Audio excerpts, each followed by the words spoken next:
Here's an example that I thought would be helpful. I actually made a video a while ago about how to eliminate large gaps in a fence, and it seemed to have a confusing title to some people.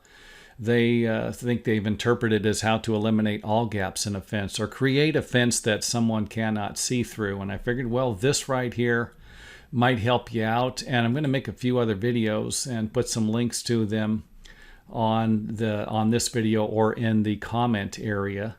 And I'm not going to basically show you how to build the fence. I'm just going to give you an idea of how it can be built, and hopefully it helps. And if it does, let me know by hitting the old thumbs up button. So 1x6 dog ear that is going to lap over the other fencing. And let's go ahead and get started here. We can see here that we got 1x6 and they are evenly spaced, and then we have other 1x6 that go over them. And of course this one here is going to have one nail in the center. This one here will have two nails in it. The two nails here on each side will go through both pieces of fencing. So you're going to have to make sure that it's far enough over to the edge but not too far to where it'll go through both pieces and into the upper and lower 2x4s. Hope that makes sense. One nail in the center. You'll want to put these boards on first and lay them out. And it wouldn't be a bad idea to not get carried away. I've done this myself. Wouldn't be a bad idea to install one or two boards, maybe three boards, and then install this one. I've actually seen people go in and they install all these boards and they space them incorrectly. And then they end up with some big problems or having to tear the fence apart and rebuild it. If you're using screws, it's not going to be a problem. And again, that might be your best bet for something like this. Use some screws and, put a few boards on until you get the layout that you want. And if not, unscrew it. And that's not going to be as difficult as it would be pulling a nail out. But install a few boards and then install the boards that go on top. That could be a life-saving tip there for any of you who have never done this before. So just another view of the fence. This will be phase 2. The fence would be phase 1. That's step 1, step 2, and step 3. Now let's go ahead and give you some measurements. And again, some of these measurements can change. You don't have to stick to these measurements at all. These lower boards can go upper or higher. You can move them up, or I wouldn't move them really much lower than 6 inches.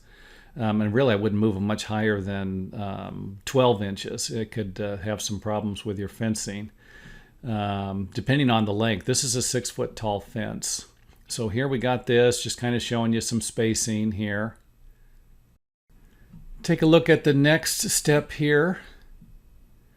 The boards, if they're 5.5 inches wide, can usually have a 4-inch space in between them, which of course would total to 9.5 inches. So if I was going to lay this out on the top of the fence post or the bottom, I would simply lay it out 9.5 inches from either side, from the left side to the left side, or from the right side to the right side.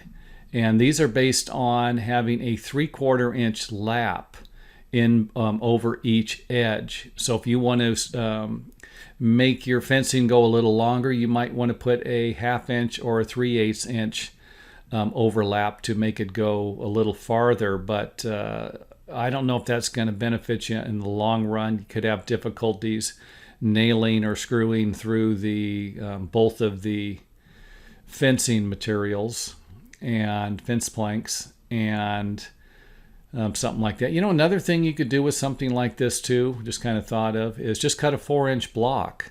Cut a 4-inch block and nail or screw this board in, and then just use a 4-inch block here.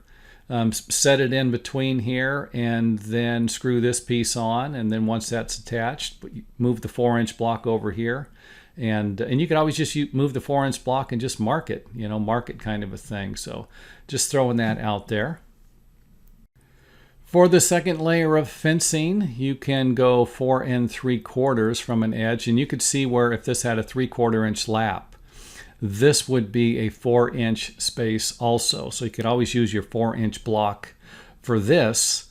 And of course, this is going to be 9.5 inches on center also. So anyway, hope it helps. Wait a minute, I got 2 other scenes here. Hope it helps. How's that? I can say that again. If it does, then you know what to do. Hit the old thumbs up button. And it is off to the next video.